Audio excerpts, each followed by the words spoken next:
Hello, team players. So, I was going to cover the new spells from How the Wild today, but number one, my audio didn't record. And number two, something new just came out that I think you guys are going to look forward to. And that is the preview of the champion class from Player Core 2. So, if you don't know, the champion is Pathfinder 2E's version of what would be called a paladin in other systems. However, it is much more defense focused and has a few healing options. But let's take a look at this preview. So champion causes used to be tied to alignment. So if you were lawful good, you were a paladin. If you were chaotic good, you were a liberator. If you were lawful evil, you were a tyrant, so on and so forth. However, obviously they've gotten rid of alignment in this system, which means they've taken the causes and made them less strict. The example they gave in the preview is the Paladin. These champions would choose the Justice cause, which is very similar but does not require you to be lawful good. In fact, it doesn't even require you to be holy or unholy, which I'll talk about later in this video. All champions still have to follow the edicts and anathema of whatever deity they pick, but they do still need a deity. But the edicts and anathema of their cause have become less restrictive. For example, on the justice cause, they have removed the word must from the edicts and anathema. In addition, they've also removed lying from the anathema. Other than that, it's basically the same as the edicts from the paladin cause that we used to have. So lying for the greater good is something that justice cause champions can do. In addition, the edicts are now stuff you should do rather than you must do. So champions are a lot less restrictive now, as the edicts and anathema of the causes are a lot less restrictive, and you don't need to be a certain alignment. But, and this is very interesting, champions do not need to choose a sanctification. They can optionally choose one. However, some causes do require you to be sanctified one way or another. But unholy sanctification is an uncommon option, so you do need your GM's permission.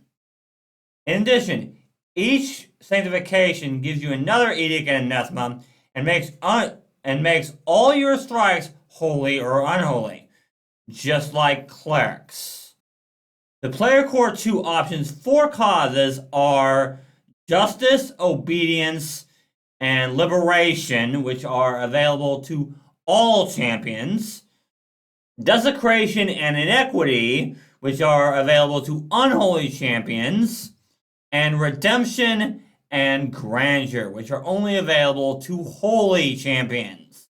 All they'll say about grandeur is that it's based on celestials. They did give us a basic idea of all the other changes in the champion class. So, the first big thing is they've given champions an aura that is tied to all their champion abilities. So instead of each ability having a set range, it's, are they in your aura? Then you can use all your abilities on them, which in my book makes the champion a lot easier to play. So you only have to remember one distance rather than a whole bunch of different ones. Fantastic change here. The next change is that Divine Ally has been changed to Blessings of the Devoted. It sounds like the weapon and shield options are going to be pretty much the same. But the mount has been changed to a first level feat. So instead, the third option is Blessed Swiftness, allowing you to move faster whether you're mounted or not, which is definitely a fantastic option for any champion, as they do move pretty slow. That's one of their weaknesses. They also said that feats have seen a lot of change, and they did say that there's going to be a feat called Divine Advance, but they didn't go into any more detail on that. They've also said they restructured the Mercies, but again, didn't go into any detail. As I said in my PaizoCon preview video for Player Core 2, they did run out of room. So, Oaths are going to be in Lost Omens Divine Mysteries. They're looking for a place to put the litanies, but they don't know where that's going to be yet. If you want to check out my PaizoCon Player Core 2 video, I have it right here.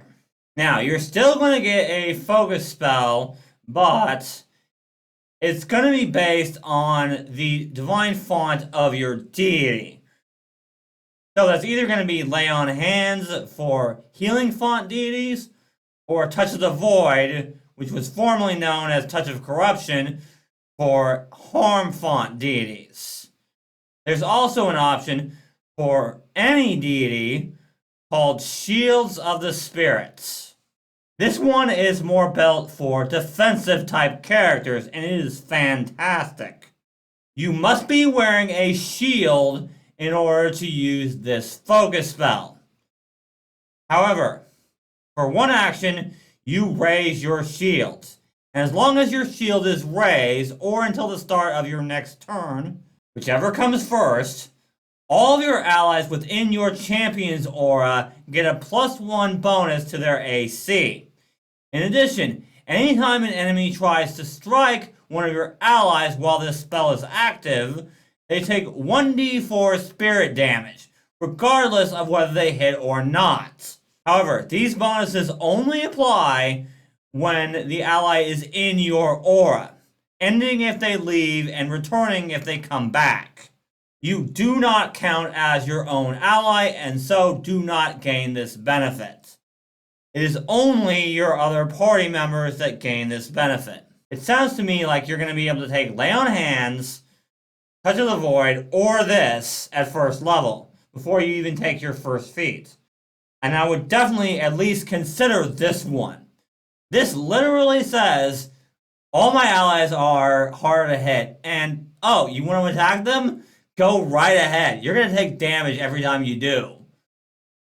It is spirit damage, so it won't work on things like constructs. But there are a lot of things that will take spirit damage. This spell will be useful pretty much all the time. If you are holy or unholy, then creatures with weakness to unholy or holy damage will take it with this spell. If I were you, if you're trying to be a defensive character, I would either take this or Lay on Hands. One of the two. Touch of the Void is okay. It's mainly just damage. But if you want to take Cruelty, that's fine too. But I would only take Touch of the Void if you're planning on taking Cruelty later on. And that's pretty much everything they said in the preview for the champion. I gotta say, I like what they're doing with the champion so far. I think it's definitely going to make it simpler to play, and it's going to allow for way more flexibility with the class. We'll have to see how the rest of the champion causes work, particularly that grandeur cause, as they haven't given us much detail on that at all. And don't worry, I will be covering the other previews as they come out. But if you are hyped for Player Core 2, leave a like on this video and leave me a comment. Let me know what you think of this champion preview. And of course, if you want my videos early, you can become a member of this channel or join me on my Patreon page. Links are in the description. If you want my take on the playtest for another class that's tanky, you can check out this video here. Thank you guys so much for watching, and until next time, teamwork is vital. It helps us solve problems.